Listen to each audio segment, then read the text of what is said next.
Pessoal, boa noite. Nós estamos aqui para estudar mais um tema da Bíblia, tá certo? Vamos fazer uma oração? Vamos fazer uma oração. Senhor Jesus, em nome teu nome te pedimos ao Pai que o Senhor abençoe este estudo e que o Senhor nos revele, Senhor, o que o Senhor tem para nós hoje. Em nome de Jesus, amém. Bem, pessoal, você, meu amigo que está me escutando, minha amiga que está me escutando, não sei se você é um professor, não sei se você é ex-aluno, não sei se você é um colega meu que eu encontro na rua por aí, mas esse vídeo eu direcionei para uns meus amigos, tá certo? Porque quando a gente tem amigo, a gente deseja o que é bom. Tem amigos que encontram você na rua e aí te oferecem o que é ruim, talvez oferecem uma pessoa ruim para você, uma cerveja, um álcool, drogas, uma noitada, e aí talvez, mas talvez isso não seja tão ruim, causam consequências ruins. Eu ofereço para os meus amigos o que eu tenho de bom, o que eu tenho de melhor na minha vida, e o que eu tenho de melhor na minha vida é Cristo, então estou te oferecendo isso hoje. Eu espero que você possa estudar junto comigo hoje esse tema tão importante que são as 7 igrejas do Apocalipse, tá certo? Essas 7 igrejas, como está lá escrito em Apocalipse 1, verso 11, então é bom que você pegue sua Bíblia e abra também. Está lá dizendo assim, dizendo: o que vês escreve em livro e manda às 7 igrejas: Éfeso, Esmirna, Pérgamo, Tiatira, Sardes, Filadélfia e Laodiceia. Então o que acontece? Essas igrejas, elas de fato existiram. Só que o profeta, ele recebe essa revelação, e essa revelação, além de ser uma mensagem para aquelas 7 igrejas, eram mensagens destinadas à história, a períodos históricos da igreja, de João até a segunda vinda de Cristo. E eu quero convidar você a estudar esses períodos históricos e de fato ver que o que está escrito aqui ocorreu, e se 90%, não, 100% das coisas que aqui prediz que iria ocorrer de fato aconteceram, então o que vem também acontecerá, tá certo? Então olha só, a profecia, é importante que quando formos interpretar as profecias, nós perguntarmos à Bíblia como é que nós devemos interpretar. Então preste atenção, a Bíblia ela é separada por alguns livros, e esses livros também têm tipos, é uma biblioteca dentro do livro. Então como é que acontece? Por exemplo, tem os livros que são poéticos, né, que nós temos aí Salmos, tem várias poesias assim, né? Os Salmos ali descrevendo. Tem livros históricos como Gênesis, né? Números, Levíticos, Deuteronômios. Nós temos livros proféticos, né? Como Daniel e Apocalipse. Então, quando a gente for tratar um texto literal, nós devemos realmente encarar com a literalidade e acreditar que aquilo de fato aconteceu. Por exemplo, Jesus ele citou vários personagens históricos da Bíblia Sagrada, e ele citou de fato como a história de fato aconteceu. Por exemplo, ele citou Noé. Noé está escrito no livro de Gênesis, e Noé, ele existiu porque aí está escrito no livro histórico. Tem pessoas que tentam relativizar, dizendo, não, talvez Noé seja alguma coisa do interior humano, ou alguma história figurativa. Não, nada disso. Noé de fato existiu. Agora, quando nós encaramos os textos de Apocalipse, nos textos de Daniel, são textos que nós temos que encarar como profético. Então tem um método interpretativo. E nós falamos antes que esse método interpretativo é o método historicista. Então o que nós vamos ler aqui agora vai ser na história, tá certo? Vai acontecer, algumas coisas aconteceram no tempo de João e vão acontecer até a segunda vinda de Cristo. E as 7 igrejas, essas cartas foram destinadas a pessoas, tá certo? A igrejas mesmo, tá bom? Nessas igrejas foi destinada às pessoas dessas igrejas, mas também foi destinada a períodos históricos, tá certo? E nós vamos aí estudar um pouco sobre a questão desses períodos históricos. Mas antes, nós vamos pedir para a Bíblia mesmo se interpretar, tá certo? Você aprendeu na lição passada, você aprendeu, por exemplo, o que são água, o que é o cordeiro, tá certo? Você aprendeu o que é o dragão. Você aprendeu todas essas coisas. Se você não aprendeu, volta lá no vídeo anterior e você estuda no vídeo anterior, tá certo? Mas aí, quando eu encaro um livro profético, a palavra ano, o que significa? Por exemplo, a palavra dia quer dizer, o que significa um dia no livro profético? Isso aí são detalhes minuciosos, mas também que fazem total diferença. Então, quando eu vejo um dia em um livro histórico, de fato é um dia, é um período de 24 horas. Todavia, quando eu olho um período assim grande, quer dizer, um período como dia, num livro profético, aí quer dizer outra coisa totalmente diferente. A gente precisa analisar, a gente precisa estudar isso aí, tá certo? Então vamos lá, deixa eu dar uma ajeitadinha aqui. Foi. Então a gente precisa estudar isso aí direitinho. E a gente vai perguntar a própria Bíblia. Eu não posso dizer, gente, eu acho que é isso. Isso aí que eu estou dizendo, eu acho que é isso aqui mesmo. Que eu vejo um pensamento, eu vejo uma visão. Infelizmente muitos que se dizem cristãos trabalham, não, eu tive uma visão aqui agora e eu achei que mudou algumas coisas da Bíblia, eu achei que isso aí é isso. Gente, a Bíblia mesmo tem que se interpretar, tá certo? Ela por si só basta. Então vamos lá em Números capítulo 14 verso 34. O livro de Números capítulo 14 verso 34 tem uma pista crucial para nós interpretarmos o livro do Apocalipse. 14:34 diz assim, ó, segundo o número dos dias em que espiaste a terra, 40 dias, cada dia representando um ano, levarei sobre vós as vossas iniquidades 40 anos, e tereis experiência do meu desagrado. Então nessa parte aqui, sobre nesse contexto, que é um castigo que é dado por Deus, e Moisés ele intercede pelo povo, Deus ele diz assim, olha, o castigo vai ser 40 dias, só que dias você tem que interpretar por ano, entende? Então o que acontece? Um dia não representa no livro profético um período de 24 horas, um dia não representa num período profético um período de 1000 anos, entende?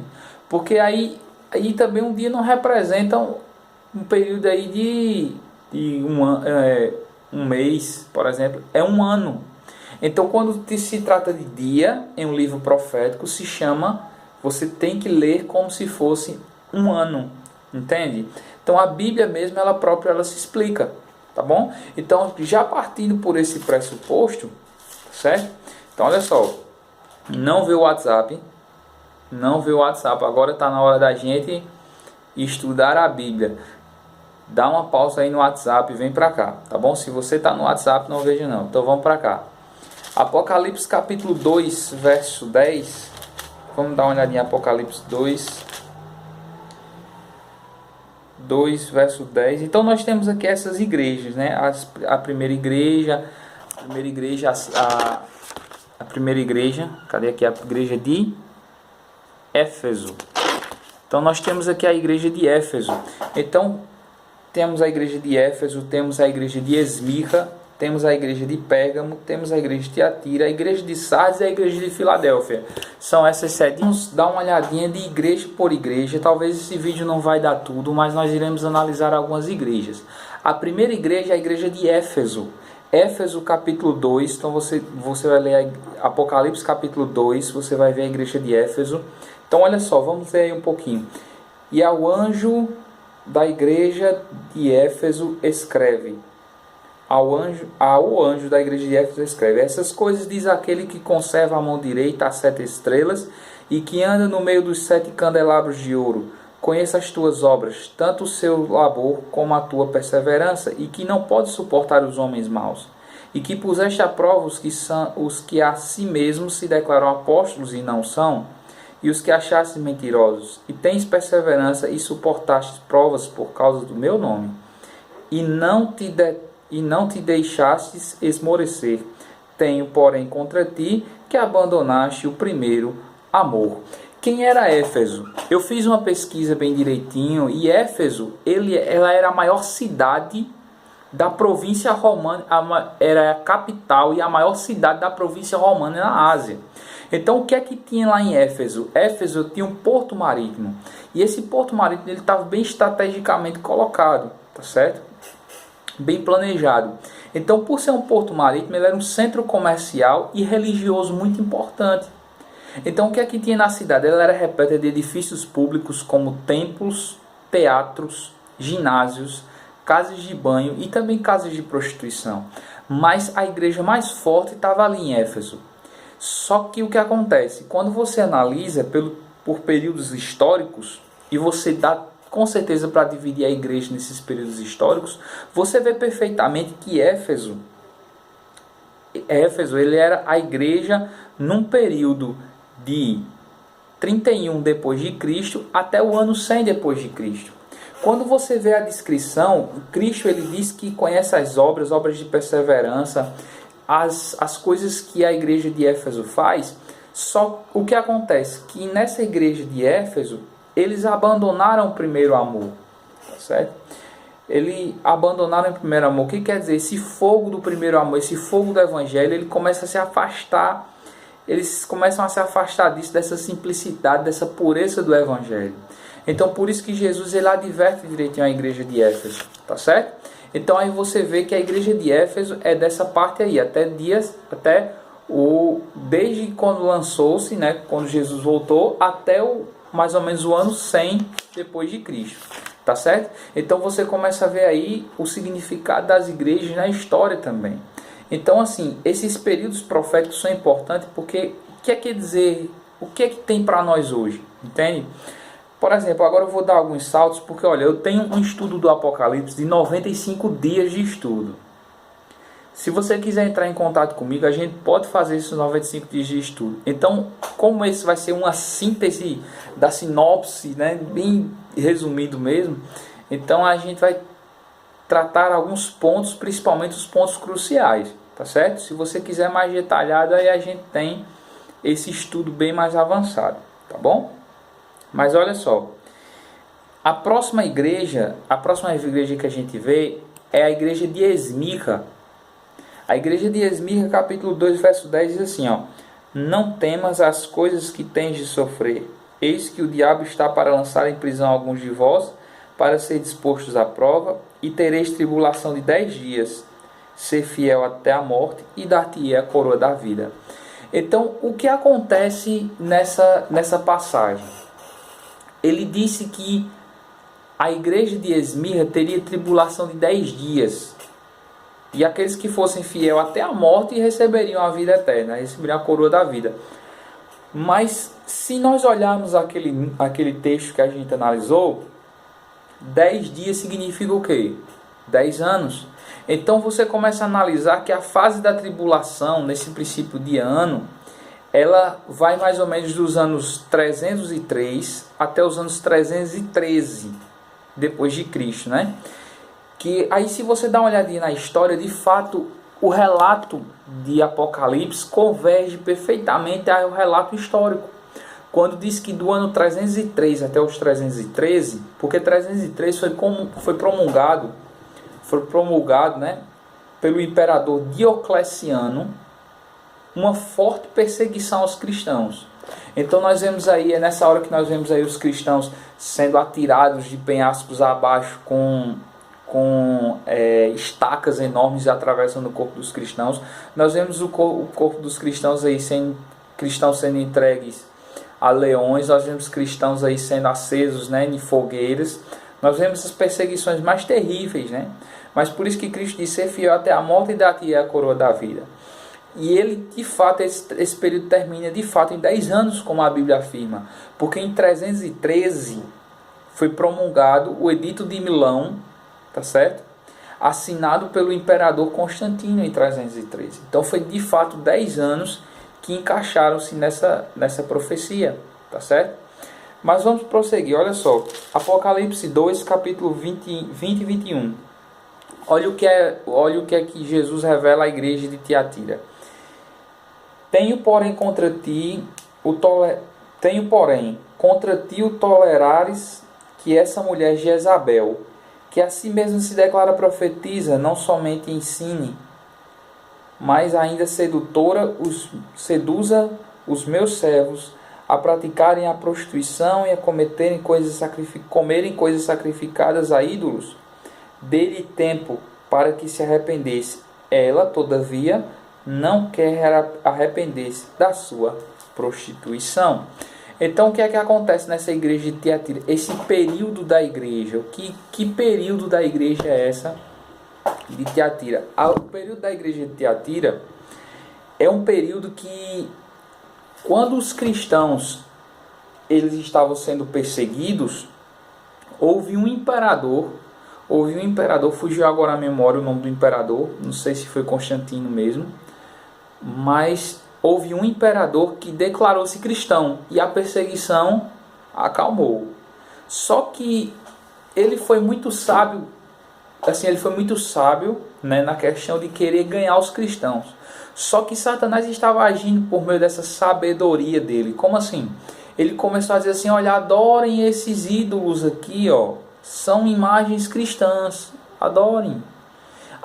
Não, vamos começar aqui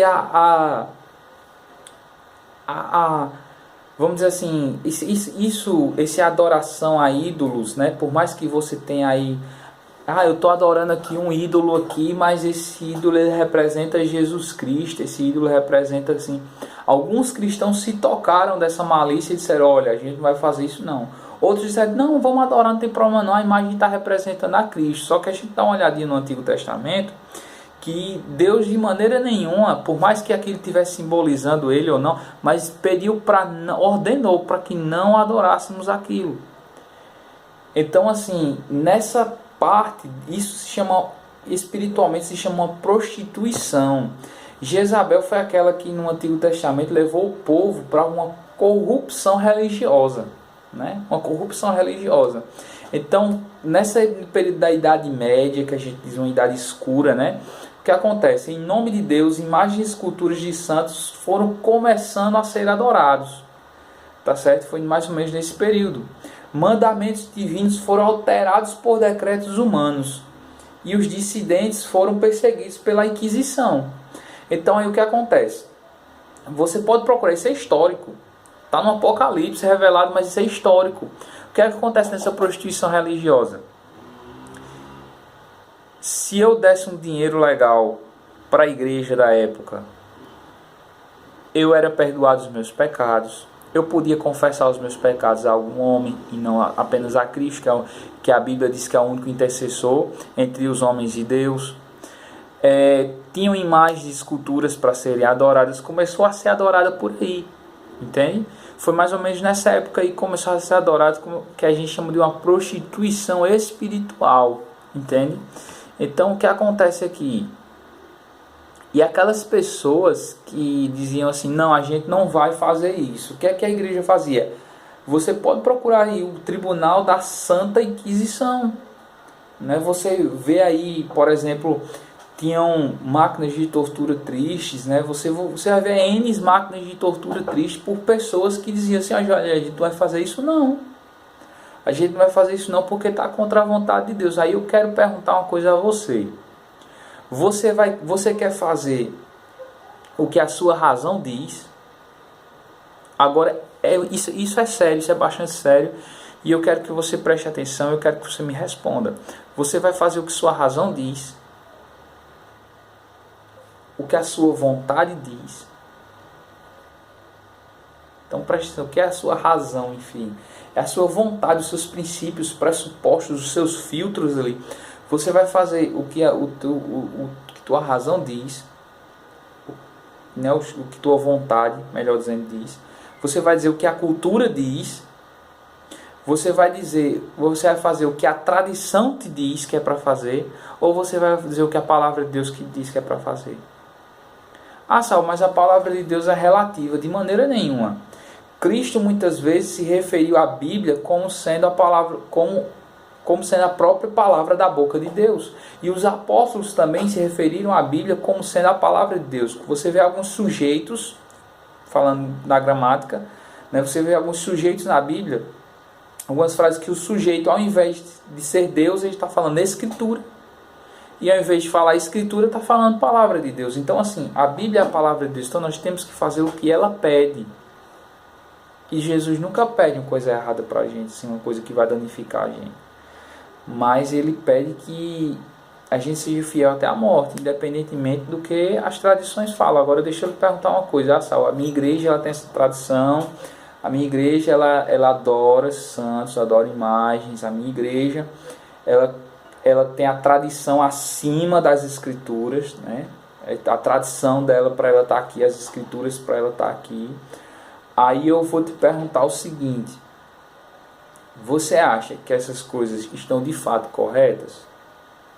Porque na Idade Média foi feito isso. E olha o que é que as pessoas falaram, o que aconteceu. Sangue, né? Sangue foi derramado porque optaram pela palavra de Deus, entende? Então, assim, é como uma história bem simples, né? Mas ela é feita bem. Tem pessoas que são sinceramente errados. Tem pessoas que estão assim, ó, que não analisa, não estuda, entende? Vai ali para o culto religioso, escuta e vai para casa. Não tem uma Bíblia em casa, não estuda por si só a Bíblia. É necessário que você estude por si só, entende? Então, assim, é necessário que você... Ah, mas eu amo a Jesus, então o que é que eu tenho que fazer? Tem que fazer a coisa certa. Tem uma igreja em especial que eu gostaria de chamar a atenção, né? Depois a gente pode estudar mais detalhadamente as outras igrejas, os períodos históricos da igreja cristã. Mas tem uma igreja que chama bastante atenção, e é a igreja para o nosso tempo, ou seja, o período histórico que se refere ao nosso tempo. Olha só, Apocalipse capítulo 3, verso 20 diz assim, ó: Eis que estou à porta e bato, se alguém ouvir a minha voz e abrir a porta, eu entrarei em sua casa, cearei com ele e ele comigo. Então o que acontece? Jesus, nesse período da igreja, que é a igreja de Laodiceia, né, depois a gente pode fazer uma comparação com a igreja da época, mas é uma igreja que é farta e rica. Para você ver, Laodiceia nos tempos antigos, teve um terremoto lá e o imperador romano disse assim: olha, eu vou enviar dinheiro para vocês reconstruir. Eles eram tão ricos que eles diziam assim: olha, não precisa enviar dinheiro não, a gente mesmo tem dinheiro aqui do bolso, a gente vai e constrói. Mas a questão é a seguinte: eles eram tão ricos, abastados, né, tinham um colírio, o melhor colírio da época. E aí Jesus diz assim: olha, vocês precisam comprar de mim colírio. Ou seja, são pessoas... O que Jesus está dizendo? Assim, ó, vocês se acham ricos demais, só que vocês não têm o principal, que sou eu. Vocês estão mortos, vocês não estão nem frio nem quente. Ou seja, vocês querem me servir. Se fosse... Será que ele está falando comigo ou com você, que a gente quer servir, mas não está nem lá nem cá? Eu quero me comprometer, mas não quero. Eu quero fazer o que Deus quer, mas no final não quero, né? Deus, ele está chamando a gente. Então Jesus, ele é educado, ele está do lado de fora, ele bate na porta. E no tempo bíblico, se você batesse na porta, era porque era uma urgência muito grande. Então Jesus, ele está batendo na porta do teu coração hoje. Você pensa direitinho, porque nós estamos vivendo na última fase da história terrestre. Nós estamos vivendo na última igreja, ou seja, na última parte da história. E depois disso vem o quê? A volta de Jesus. Então é necessário que você tome uma decisão para a sua vida. Que você diz assim hoje comigo: olha, Senhor, eu quero abrir meu coração. E eu quero que o Senhor Jesus entre na minha vida e mude a minha vida. É isso que eu estou precisando. É isso que eu quero. Então eu quero que você faça uma oração comigo hoje, dizendo assim: Senhor, olha, eu compreendo que o que o Senhor relatou na história de fato aconteceu, e a gente vai ter outras coisas aí que vão mostrar que de fato realmente aconteceram. E eu quero hoje, Senhor, fazer o que o Senhor me pede. Não é o que Saul me diz, não é o que um pastor me diz, não é o que o padre me diz, não é o que o conselheiro religioso fala. Eu quero fazer o que está escrito na Bíblia e que eu vejo que realmente é correto, tá bom? Vamos fazer uma oração para nós irmos para a próxima? Fecha teu olho. Senhor Jesus, nesse momento eu venho te agradecer pela oportunidade que o Senhor nos deu de estarmos aqui estudando da tua palavra. Sabemos, Senhor, que chegou aqui nos últimos dias da história da terra e que nós somos a última igreja, Senhor, ou seja, o último período histórico até o Senhor voltar, né? Então que o Senhor abençoe essa pessoa que está estudando aqui comigo, que ela cresça na tua graça e que ela aprenda cada dia mais a te amar e a buscar, Senhor, o que o Senhor pede. Em nome de Jesus, amém. Bem, pessoal, amanhã ou hoje mesmo, é só você clicar aí o próximo. Eu estou lançando mais vídeos, tá certo? E a gente vai conversar mais acerca das escrituras. Olha, a próxima lição vai tratar de a maior de todas as guerras. Será que foi a Segunda Guerra Mundial, a Terceira Guerra Mundial?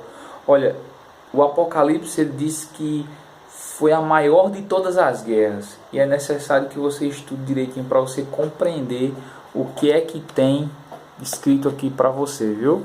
Um abraço e se lembre, eu estou mandando esse vídeo para você porque você é meu amigo. Então assim, o meu melhor eu quero dar para você. E o meu melhor é Cristo, tá bom? Então um abraço.